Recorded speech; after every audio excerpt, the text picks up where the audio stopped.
Go to butcherbox.com/weighing in and you will get 2 pounds of ground meat for life with your membership and $10 off on your first box. Shit happens. This is the fight game. Tony was looking good. He looked good in the first round. Was doing some stuff. I mean, he lost the first round, but it was still a close round. It was a good round. Yeah. You know, I mean, Chandler being Chandler. Chandler's got power. Chandler pulling something out of his ass like that. I mean, someone even said, who said it?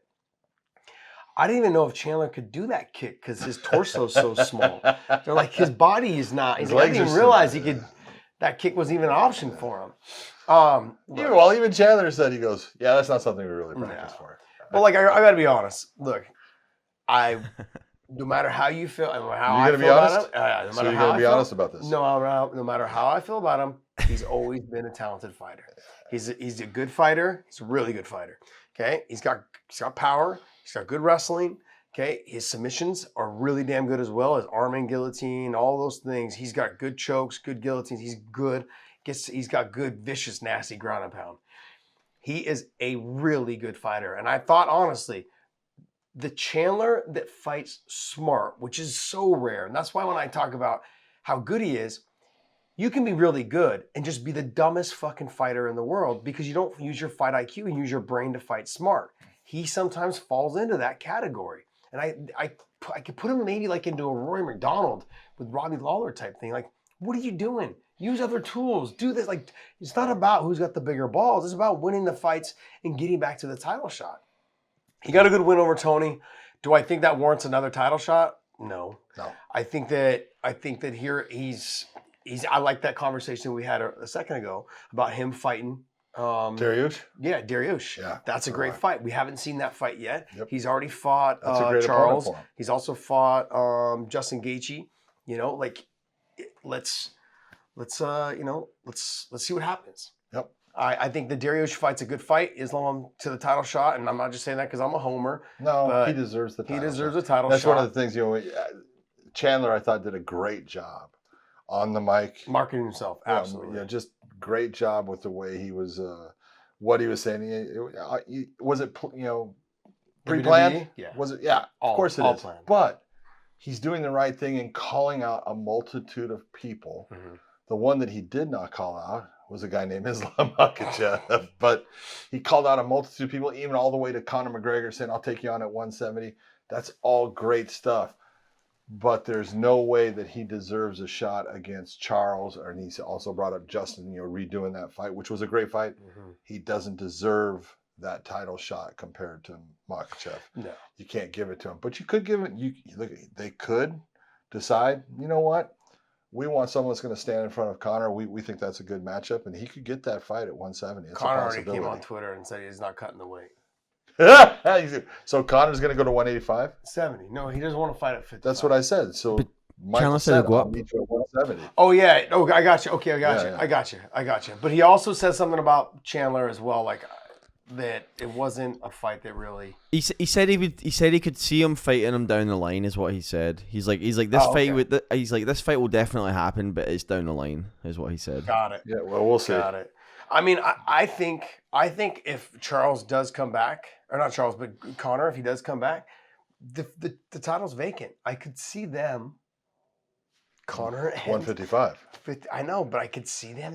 I could see him doing that. You just said something. Yeah, Conor said, "I'm not going to 155." Because Conor always tells the truth, like Dana White. It's like I hate when you say things that are actually. I know. True. But hey, look. I don't want to see Charles and Conor. I don't want to see that fight. I want to see. No. I wouldn't mind. It's not right. I understand why they would do it. Mm-hmm. I understand. Look, it's about money and stuff. I get it. But again, if he's not going to go to 155, it really doesn't matter. Yeah. But look, it was a great win for Chandler. I thought Tony was actually fighting really well. Mm-hmm. I thought he looked good. His jab was there. He was countering Chandler when he came in and landing good shots. The jab that put him down, look, it put him down. He was off balance also. It wasn't that he was really that hurt from it. But the one thing that I thought Tony did a beautiful job of, you can tell they looked and watched Chandler, because Chandler uses certain things to gain distance and time. to recover. Yeah. And he would try to do that with Tony. He does this bounce, and he'll bounce up and down, and he kind of do this kind of thing with his footwork, and then he'll re-engage. And Tony kept marching him down when he would do it and get into his grill and make him have to come back quicker than he wanted, which was good for Tony. Now Tony got taken down, and that was a change in the round, and he did get hit. He landed some good shots from underneath, but the heavier shots are definitely landed by Chandler. Yeah. If you look at it, Chandler squeaks the round by, but Tony was fighting well. Tony was really fighting well, and this is the whole thing, Josh, is you look and you go, okay, he's 0-4 in his last 4. And you and I had even talked about, I think it's the end of, with Tony and I'm not saying it's the end. And when I say the end, I'm saying maybe the UFC is going to say, we don't want to pay you what we're paying you if you're not winning fights. But you got to look and say, man, he's only fighting fucking killers. That's true. He's every loss, those 4 losses, every one of those guys was in the top 5. Yeah. So you can't take anything from him. Mm-hmm. I mean, I continue to go back to the simple fact of the matter is that he's fought all the top guys. He's at that age.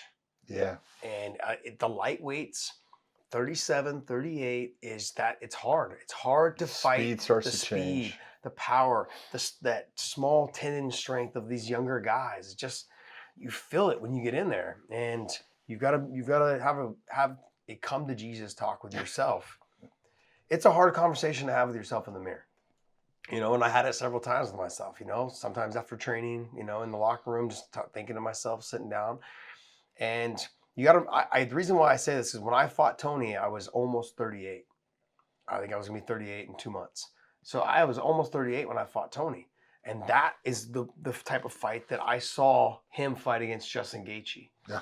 Where he just took shots and just being slower. Like your body doesn't take it as well, you get hit. What you have to remember is when you start to get older, right? You take the shot, and all of a sudden it's like things are kind of like daisy. Like it's daisy. Like you mean hazy? Hazy, daisy, Jossism, same shit. Okay, but we got a new one. Podcast daisy. Dave. Let's put daisies. Things are moving a little bit. It seems like things are moving a little bit too fast, and you're having a hard time keeping up. Yeah. Like, oh shit, he's over there. Oh shit, I'm getting hit. Oh shit, he's over here. I'm getting the feeling that that's kind of where he's at right now because I already went through it. And I like Tony a lot. I mean, I don't have anything negative to say about him, man. The kid, he's a fucking fighter, but there comes a time where you have to start looking out for yourself. Now, does he want to just keep doing it because he loves it and wants to get paid a lot of money? Have at it. But I also look at guys, like for myself, I always fought some of the best guys, and I didn't want to go backwards and start fighting the up-and-comers. I didn't want to be a gatekeeper, so I was like, all right, I'm done. I'm cool just walking away. I don't know what Tony's thinking, but I think he's still got a lot left in the tank, but not against the top-level guys. Not right now. He's got to get a couple wins, I think, and I think he can do that. I wouldn't mind watching him fight Joe Lazon, Jim Miller. I wouldn't mind watching those fights. No. Is Jim Miller at 45 now? No. Jim Miller's still at 155. So I wouldn't mind watching, like, let's have a little bit of the, him and Cerrone. Let's run that one. You know what I mean? Like, there's guys in there that I think could, get him a win or get it. I'm not saying he could beat those guys either. You never know on fight day. But there's guys, I want to get him out of the top 10.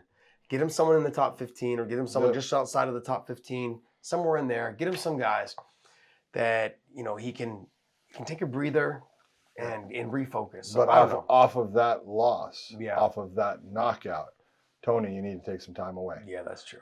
Give yourself a chance to heal up, man. Don't get back into training right now. Mm-hmm. Don't get into sparring. Don't get into doing anything that taxes your brain.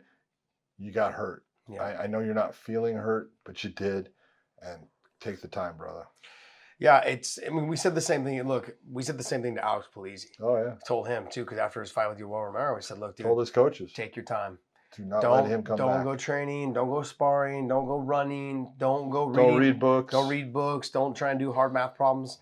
Okay? Like 2 + 2. Don't do that. Okay? Like, stay away from things like that. So go to butcherbox.com/weighing-in and get 2 pounds of ground beef free for life and $10 off your first box.